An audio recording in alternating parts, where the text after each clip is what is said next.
Batting বরাবরই concern, but last যখন আমরা হচ্ছে এই টিমটা গেল ওখানে কয়েকটা যেই প্লেয়ারগুলো হচ্ছে এই টিমে খেলেছে, প্লাস কিছু প্লেয়ার কিন্তু আমরা ন্যাশনাল টিমেও দেখছি তারা কিন্তু মোটামুটি উন্নতি করেছে।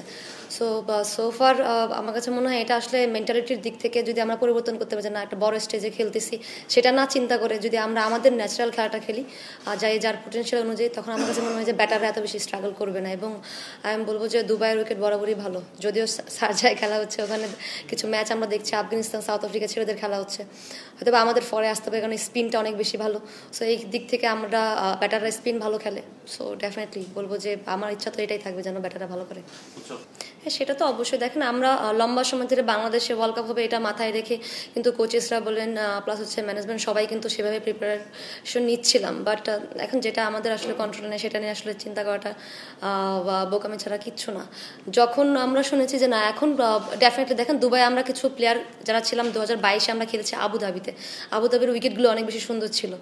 এখন নতুন একটা সার্জা আমাদের জন্য টোটালি বলবো যে নতুন একদম ভ্যানু, বাট স্টিল দুইটা প্র্যাকটিস ম্যাচ যেহেতু আমরা খেলবো ওখান থেকে মোরালেস কিছু একটা আমরা কিন্তু আইডিয়া পাবো।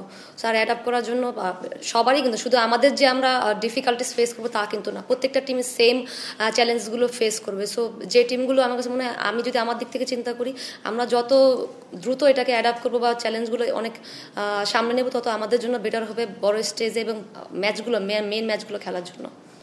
ব্যক্তিগত দিক থেকে দেখেন আমি সবসময় যেহেতু টপ অর্ডারে ব্যাটিং করি, সো আমি চিন্তা করি যে টিমের জন্য কন্ট্রিবিউট করার জন্য, সেটা যেভাবে হোক না কেন, দলের সিচুয়েশন যেটা ডিমান্ড করবে আমি ডেফিনেটলি সেটা ডেলিভার করার চেষ্টা করব। আর দেখেন ওয়ার্ল্ড কাপে প্রত্যেকটা টিমই আপনার জন্য টাফ হবে, কারণ কেউ আসলে সহজে আপনাকে জিততে দেবে না বা সহজে আপনাকে ফাইট করতে দেবে না। সো সেই চ্যালেঞ্জগুলো আমরা ফেস করবো, সেটা কিন্তু আমরা মেন্টালি প্রিপেয়ার্ড।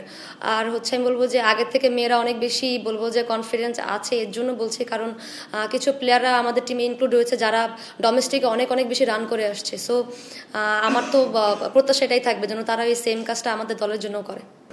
আমার কাছে মনে হয় এই প্রশ্নটার উত্তর খুব সুন্দরভাবে সিলেক্টর দিতে পারবেন, খুব ভালো হবে, কেন সে আসলে নাই।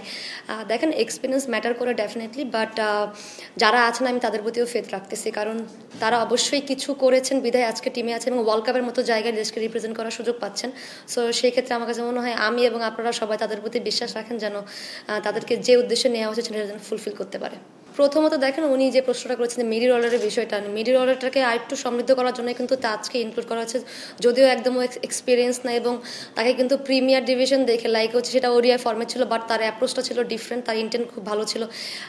রিসেন্টলি যদি আপনারা ফলো আপ করে থাকেন আমাদের সিরিজগুলোতে, সেটা কিন্তু ব্যাটারদের ইন্টেন্টের অভাবেই কিন্তু অনেক সময় আমরা ম্যাচগুলোতে বড় স্কোর দাঁড় করাতে পারছি না, হয়তো বা ডিফেন্ড করতে গেলেও দেখার একটা প্রবলেম হচ্ছে বা চেস করতে গেলেও একটা প্রবলেম হচ্ছে। তো সেই ক্ষেত্রে থেকে আজকে ইনক্লুড করা হয়েছে যে ওর ইন্টেন্টগুলো অনেক ভালো, ডিফারেন্ট ওয়াইজ খেলে বা ওর প্ল্যানগুলো ডিফারেন্ট থাকে এবং বড় শট খেলতে পারে, যেন ওই জায়গাটাতে আমরা একটা প্লেয়ার পাই। এবং সেকেন্ড আরেকটা জন্য কি প্রশ্ন করলেন আপনি?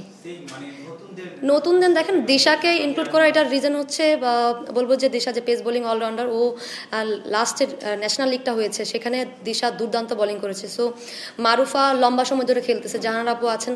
সো আমরা ওইখান থেকে মারুফার যে কোনো একটা ওয়ার্কলোডের একটা বিষয় থাকে, প্লাস হচ্ছে কখন প্লেয়ারদের আসলে অ্যাভেলেবেল থাকে কিনা বা একটা ইঞ্জুরির একটা বিষয় থাকে পেস বলারদের বেশি। সো সেই ক্ষেত্রে থেকে একটা ব্যাকআপের জন্য কিন্তু দিশা অলমোস্ট রেডি এখন, সো তাকে আমরা ট্রাই করতে পারি, এই জন্য দিশাকে ইনক্লুড করে। এবং সাথেই বলবো যে লাস্ট যে কম্পিটিশন হলো সেখানে কিন্তু হাইস্ট রান গেটার এবং তার খেলার ধরনগুলো যদি দেখেন খুবই ডিফারেন্ট, দেখবেন যে 54 রানে 92 করছে এরকম, বা হলে খুবই 48 বলে 84 এরকম। সো এবং খুব মানে পাওয়ার হিটিংটা অনেক বেশি এবং টপ অর্ডারে খুব ভালো করতেছে, পাওয়ার প্লেটা অনেক ভালো ইউজ করতে পারে।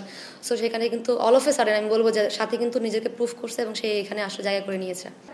আমি আসলে মনে করি না যে, দেখেন অবশ্যই পাওয়ার হিটিং ডেফিনেটলি অনেক বেশি ইম্পর্টেন্ট টি-20-তে, বাট অন্য দিক থেকে কিন্তু আপনি স্ট্রাইক রোটেশনটা অনেক বেশি ইম্পর্টেন্ট। আপনি হচ্ছে ওভারে 2-4 মারলেন আর নাই কোনো রান, আগামী 2 ওভার, সেটা কিন্তু হয় না, বাট দুটারই দরকার আছে। আমার মনে হয় ইটস আ কম্বিনেশন, আপনাকে পাওয়ার হিটিংও করতে হবে প্লাস হচ্ছে দেখি স্ট্রাইক রোটেশনের দিক থেকেও চিন্তা করতে হবে। সো টিমগুলো কিন্তু সেভাবে সাজানো হয়, যারা হচ্ছে কিছু প্লেয়ার আছে যারা খুব বেশি অ্যাটাক করে খেলে, বা অনেকে আছে যে যারা একটু রোটেট করে খেলতে পছন্দ করে, লাইক মি, আমি একটু রোটেট করে খেলতে পছন্দ করি বেশি। সো সেই ক্ষেত্র থেকে বলবো যে এখন মোটামুটি দোলাকে যদি আপনারা দেখেন, দোলাও কিন্তু রিসেন্টলি হয়তো বা অনেক বড় রান করে না, কিন্তু খুব ভালো খুব দ্রুত রান করে দিয়ে যায়। সো আমার টপ অর্ডারে দোলা আছে, সাথে আছে সোবানা, আছে যারা হচ্ছে আমার কাছে মনে হয় খুব ভালো একটা স্টার্ট দিতে পারলে আমরা যারা আছে আমি স্বর্ণা বা ফাইমা আপু যারাই খেলবেন না কেন তাদের জন্য অনেক সহজ হবে আসলে ইনিংসটাকে একটু ভালো জায়গায় দাঁড়া করানোর। দেখেন এখন যত বেশি ম্যাচ আসলে খেলা যায় তত বেশি কিন্তু এটা আসলে প্লেয়ারদের নিজে থেকে গ্রো করতে হয়, কারণ এটা হচ্ছে কোচের শেখানোর কোনো বিষয় না। এবং আমরা যারা সব থেকে বেশি বেটার হয় যখন হচ্ছে আমি যখন কারোর সাথে খেলি বা কোনো সিনিয়র প্লেয়ার কোনো একজন হচ্ছে খুবই নতুন কোনো প্লেয়ারের সাথে খেলে বা হচ্ছে একটু কম খেলে এরকম ইন্টারন্যাশনাল তাদের সাথে যখন খেলে তখন বোঝায় তখন জিনিসটা সহজ হয়ে যায়। এবং পার্সোনালি আমার কাছে মনে হয় এটার অনেক বেশি আমাদের ল্যাকিংস থাকে। অনেক সময় যখন আমরা কোনো বড় অপোনেন্টের এগেনস্টে খেলি তখন দেখা যাচ্ছে যে রানের যে একটা প্রেশার থাকে বা হচ্ছে একটা রান রেটের একটা প্রেশার থাকে, তখন আমরা বুঝতে পারি না কীভাবে খেলবো। এটা দেখবেন অনেক মেন্স ক্রিকেটেও হয় যে ওই মোমেন্টটাতে আপনার যত এক্সপিরিয়েন্স হন না কেন আসলে কাজ হয় না। তখন যদি একটু সাইড থেকে একটু একজন কেউ পুশ করে বা একটা কথা বলে যে না এটা হচ্ছে বা এটা করলে ভালো হয়, সো ওইটা তখন আসলে ওভারকাম করা যায়। অন দ্য মিডিল যখন যে ব্যাটিং করে না নন স্ট্রাইকারে কিন্তু স্ট্রাইকারের থেকে নন স্ট্রাইকার কম প্রেশারে থাকে। সো এই স্ট্রাইকারকে কিন্তু নন স্ট্রাইকার যদি একটা বলে যে না আমরা 4 রান পার ওভারে নিলে হচ্ছে আমাদের কাভার হয়ে যায়, তখন এটাই তো নর্মাল একটা বিষয়। প্রথমে তো স্পেশাল দেখেন প্রথম ম্যাচ উইন করতে চাই, এটা হচ্ছে সব থেকে স্পেশাল আমার কাছে। মানে এটা আমার জন্য এবং পুরো টিমের জন্য একটা বড় একটা অ্যাচিভমেন্ট হবে।